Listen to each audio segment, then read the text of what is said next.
Bismillahirrahmanirrahim. Assalamualaikum warahmatullahi wabarakatuh. Melanjutkan pembahasan minggu kemarin. Kalau kemarin kita sudah mencoba memodelkan suatu kasus ke dalam model matematika. Nah, saat ini kita mencoba bagaimana caranya kita menyelesaikan suatu kasus tersebut menggunakan linear programming metode grafik seperti itu. Oke, sebelumnya kita kita pastikan dulu, kita kenalan dulu dengan linear programming.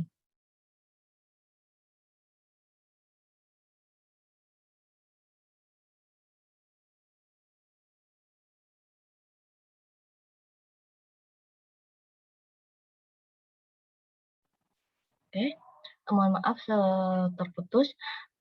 Jadi, apa sih itu linear programming? Begitu ya. Apa sih itu linear programming?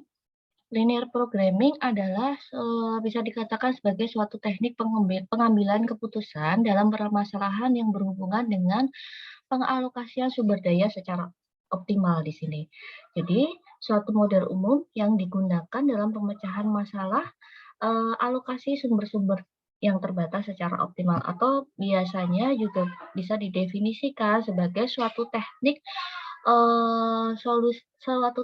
optimalisasi paksaan di sini ya, dari sumber daya yang terbatas yang kita miliki seperti itu. Nah, dalam model linear programming itu dikenal sebagai dua macam fungsi. Kemarin kita sudah mempelajari ini sebenarnya. Yang pertama adalah fungsi tujuan. Fungsi ini menggambarkan tujuan sasaran di dalam permasalahan linear programming, ya, yang berkaitan dengan pengaturan secara optimal sumber daya yang kita miliki. Nah, tujuannya itu tergantung apakah untuk memperoleh keuntungan atau untuk meminimumkan biaya. Nah, pada umumnya fungsi tujuan ini ya kita lambangkan dengan fungsi Z. Yang kedua adalah fungsi batasan. Nah, batasan di sini merupakan bentuk penyajian secara matematis batasan-batasan atau kapasitas yang tersedia yang akan kita alokasikan secara optimal ke berbagai kegiatan di sini. Nah, ini adalah model linear programming-nya. Jadi di sini adalah sumber atau kegiatannya, pemakaian sumber per unitnya, ini kapasitas masing-masing sumbernya, ini pertambahan per unit atau konstanta, dan ini tingkat kegiatannya. Nah, lebih jelasnya saya jelaskan di sini. Oke. Nah, fungsi tujuan. Katakanlah misalkan tujuan kita adalah memaksimumkan Z. C1 X1 ditambah C2 X2 ditambah C3 X3 sampai dengan Cn Xn. C ini apa sih? C di sini ini adalah konstanta. Ya, konstanta. Sedangkan X di sini ini kalau kalian masih ingat ini adalah variabelnya. Variabel ini konstanta. Nah, katakanlah misalkan di sini adalah 2X1, berarti katakanlah satu produk X1 itu dijual dengan harga Rp2, seperti itu. Ya. Nah, ini batasan atau constraint-nya. A1, X1. A ini juga termasuk konstantanya. Misalkan ini adalah batasan untuk bahan baku. Untuk memproduksi, ini bahan baku ya, katakanlah. Untuk memproduksi satu produk tas memerlukan bahan bakunya 5 kilo, katakanlah seperti itu.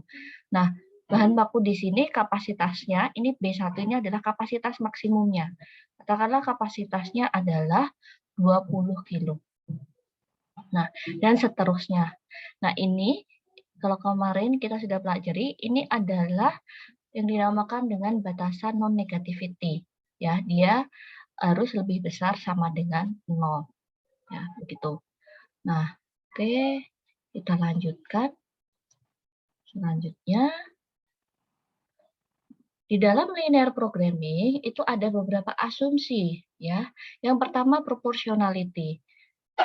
Apa itu proportionality? Proportionality itu bisa kita katakan sebagai naik turunnya nilai Z dan penggunaan sumber atau fasilitas yang tersedia akan berubah secara sebanding proporsional dengan perubahan tingkat kegiatan. Maksudnya bagaimana? Saya akan contohkan ya satu persatu di sini. Nah, yang proportionality, propor. Singkat seperti itu. Katakanlah kita dapatkan solusi optimal yang sudah kita hitung nih, X1 kita harus produksi 4 unit. dan X2 kita harus produksi 3 unit lah katakanlah. Fungsi tujuannya Zmax itu sama dengan 4X1 ditambah 4X2. Nah, berarti keuntungannya adalah 4 dikalikan dengan X1 4 ditambah 4 dikalikan dengan X2 3. Jadi di sini 16 ditambah 12, 28.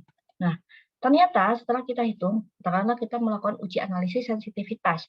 Ternyata X1 dan X2-nya ini berubah. X1 yang awalnya kita produksi 4, ternyata berubah menjadi 3 nih, contohnya. Turun dia. Dan X2 yang awalnya 3, itu berubah menjadi 5. Kan naik turun nih.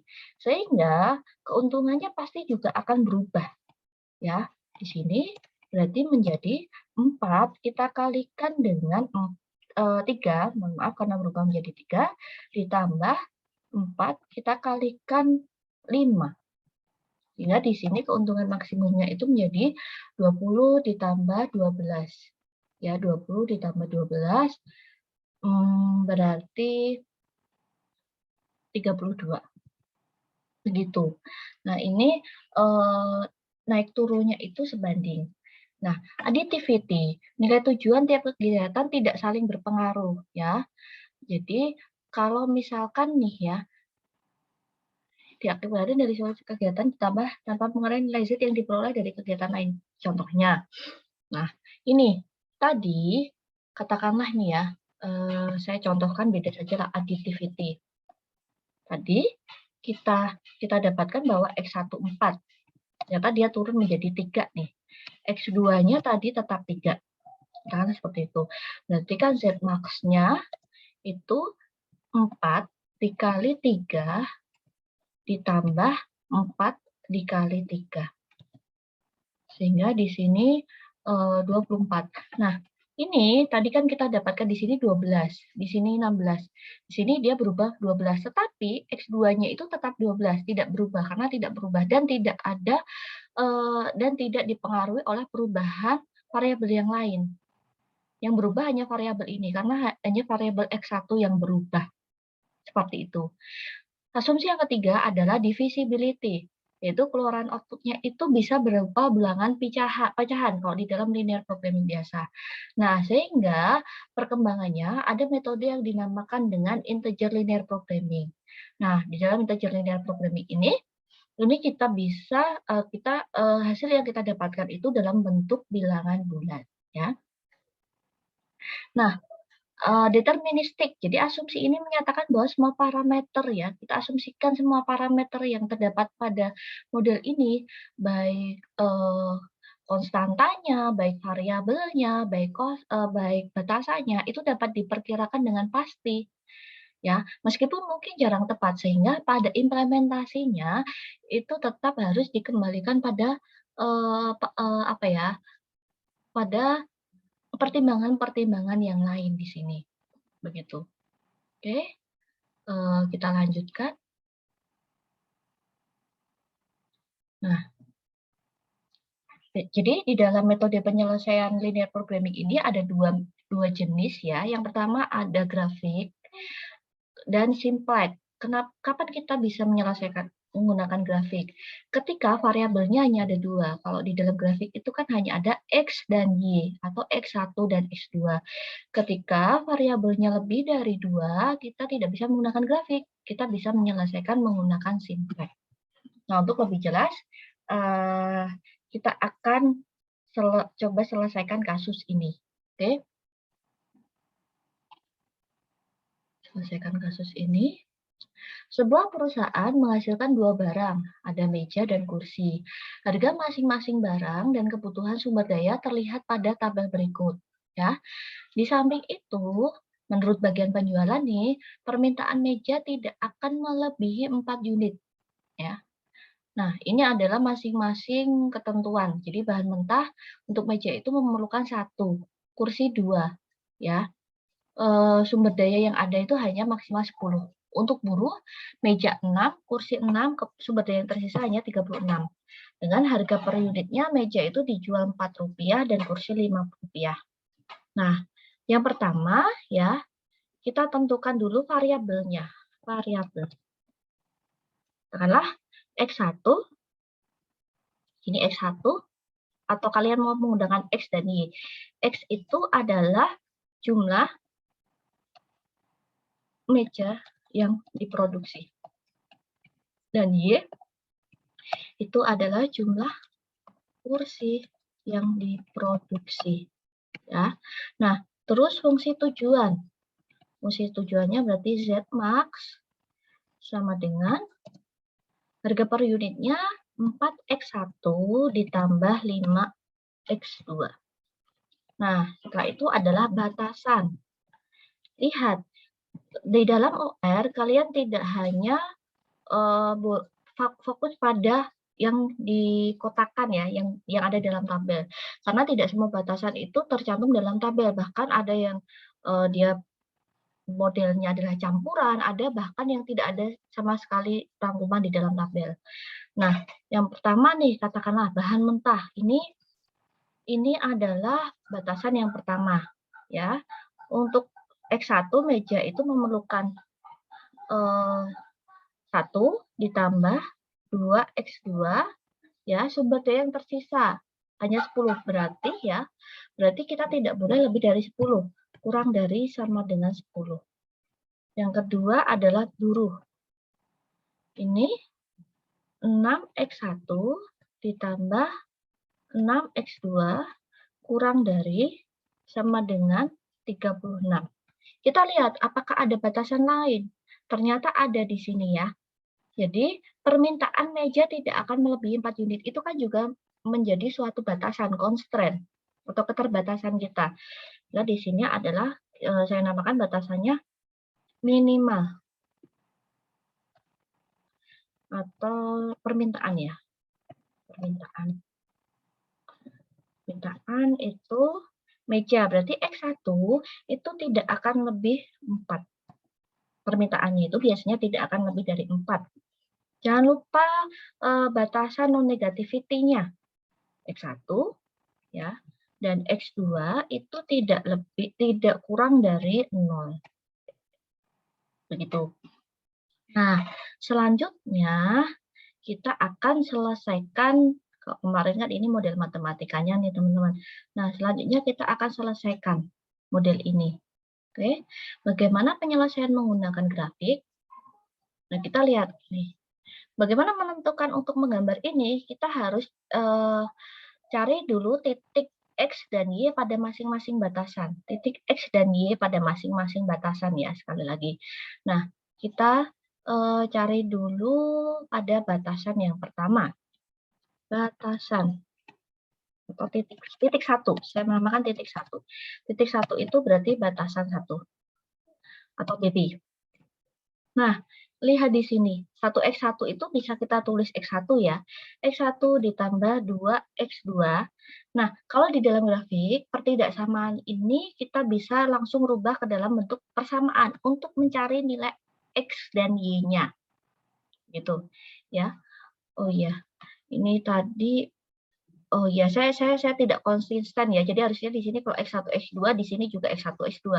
Kita anggap di sini X1 dan X2 saja ya, teman-teman, karena kita sudah sampai bawah nih. Berarti di sini X1 dan X2 saja. Oke, biar sesuai dengan grafiknya. X1 plus 2X2 itu sama dengan 10. Nah, kita misalkan, misal X1-nya 0, berarti X2-nya berapa? X2-nya kan berarti 10 bagi 2 atau 5. Ya. Kalau X2-nya yang 0, berarti X1-nya adalah 10. Sehingga titik 1 itu berada dalam 10,5. 10,5 di sini. 10,5. Ini adalah titik yang pertama nih, ya. Nah, untuk titik 2. Ini tadi buruh ya. Kita lihat 6x1 ditambah 6x2 sama dengan 36. Kita misalkan tadi, misal x1 0, berarti x2-nya adalah 6. Untuk x2 0, x1 6. Sehingga titik 2 ini berada pada 6,6. Nah, titik 3. Titik 3 jelas ya, titik 3 di sini X1 sama dengan 4. Berarti dia berada di titik 4,0. 4,0 itu searah atau sejajar dengan sumbu X2. Ya, kalau X1, kalau X2 berarti sejajar dengan sumbu X1, berarti garisnya adalah horizontal. Kalau X1 berarti garisnya adalah vertikal, jangan sampai salah. Ini saya ganti X1, X2 ya teman-teman, ini X2. Biar kita konsisten, jangan lupa konsisten. Ini garis yang pertama, ini garis yang kedua, ini garis yang ketiga. Begitu. Nah, selanjutnya kita tentukan daerah arsirnya.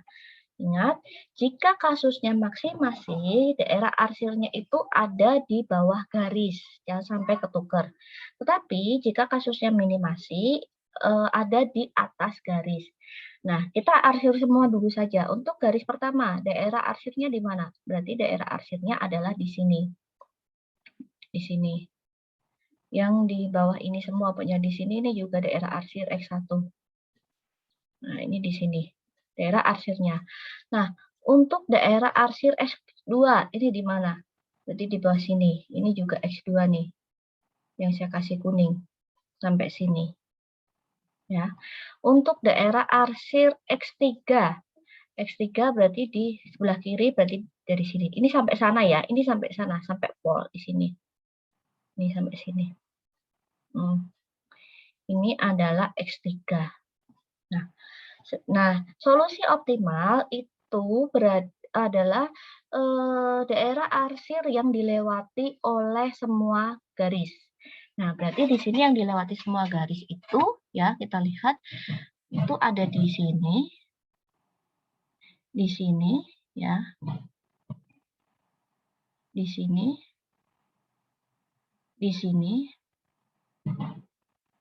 dan di sini. Ini enggak, karena ini tidak dilewati garis 3.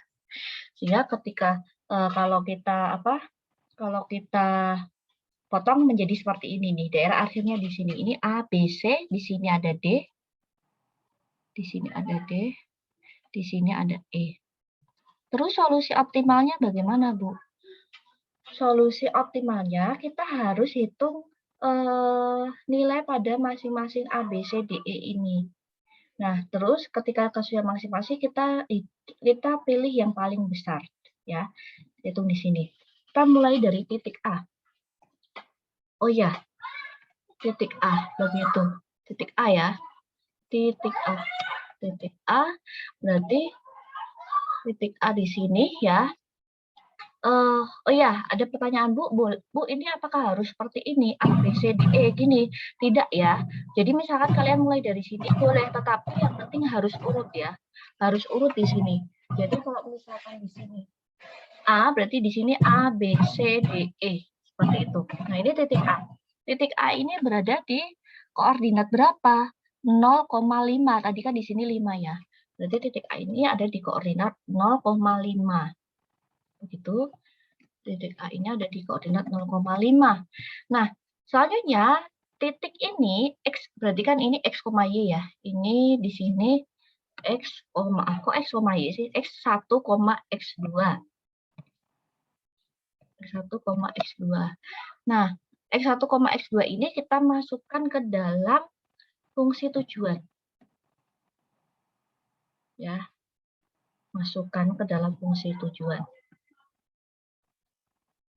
Nah, sehingga di sini tadi fungsi tujuannya adalah 4x1 ditambah 5x2. 4x1 ditambah 5x2. Kita masukkan 4 dikali 0 ditambah 5 dikali 5. Sehingga di sini kita dapatkan 25. Untuk titik A. Titik B, begitu juga titik B. Titik B. Titik B itu berada di mana? Dia apakah berada di koordinat atau perpotongan? Ternyata dia berada di perpotongan garis. Perpotongan garis berapa dan berapa? Dia berada di perpotongan garis 1 dan 3. Perpot 1 dan 3. Nah, sehingga kita harus menghitung menggunakan eliminasi atau substitusi. Kita lihat, dari 1 tadi, fungsi batasannya, fungsi batasan ya di sini. Belum dimasukkan ke tujuan, karena kita belum dapatkan X1 dan X2-nya. Fungsi batasan 1 tadi apa? Berapa? X1 ditambah 2X2 sama dengan 10. Yang ketiga, mohon maaf, ini 1 dan 2, perpotongan 1 dan 2. Yang kedua, 6X1 ditambah 6X2 sama dengan 36. Nah, biar sama, ya, biar sama, kita eliminasi. Berarti ini saya kalikan, di sini saya kalikan 3. Kali 3. Kali 3, ini kali 1.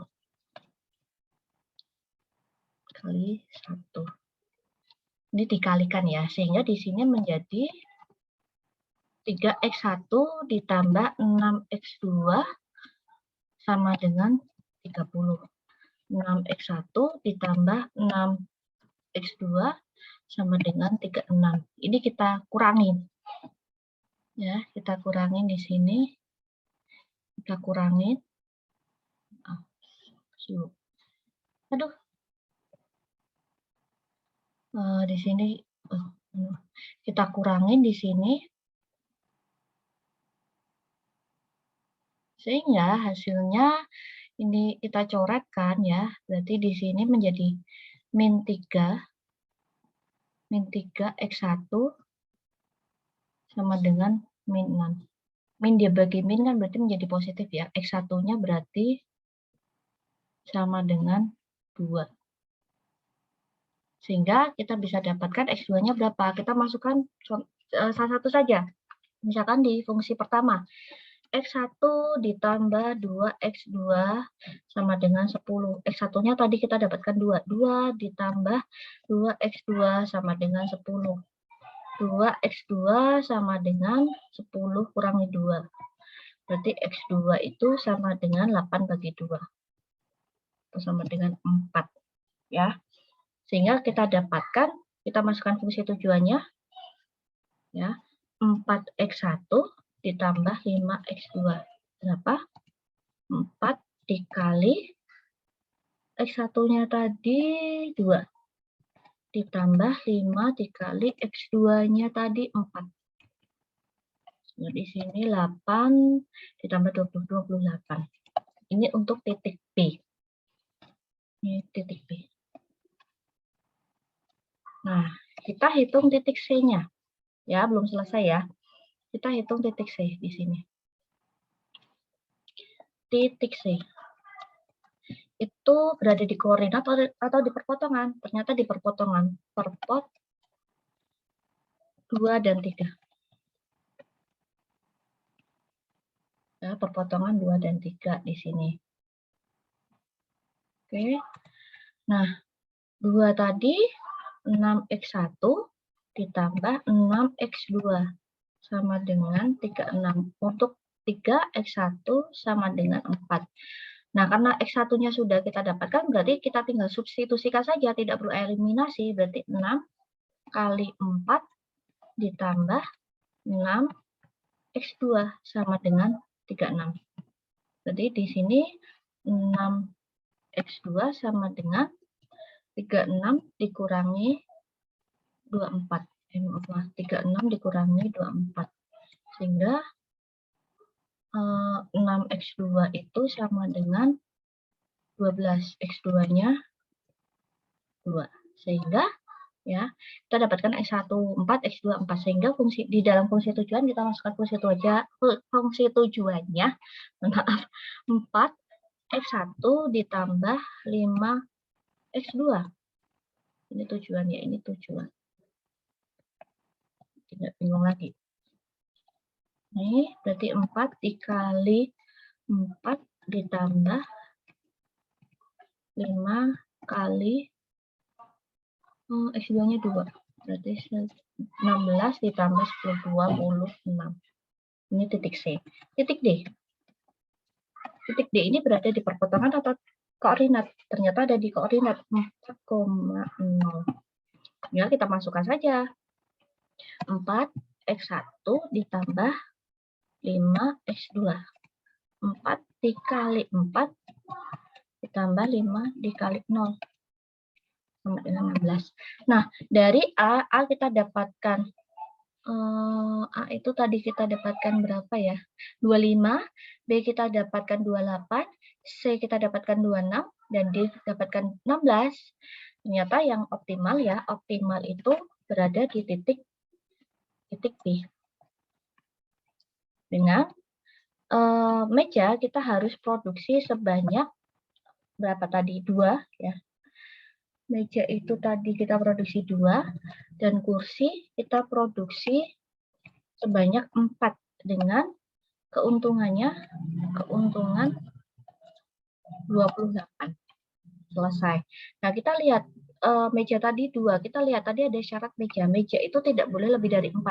Kita hanya produksi 2. Berarti di sini sudah benar. Nah, ini nanti penjelasan masing-masing. Untuk kasus maksimasi sudah selesai. Nanti kita akan lanjutkan bagaimana jika kasusnya minimasi, ya. Jika ada yang masih bingung, kita akan diskusikan di dalam Zoom, gitu ya. Oke, terima kasih. Wassalamualaikum warahmatullahi wabarakatuh.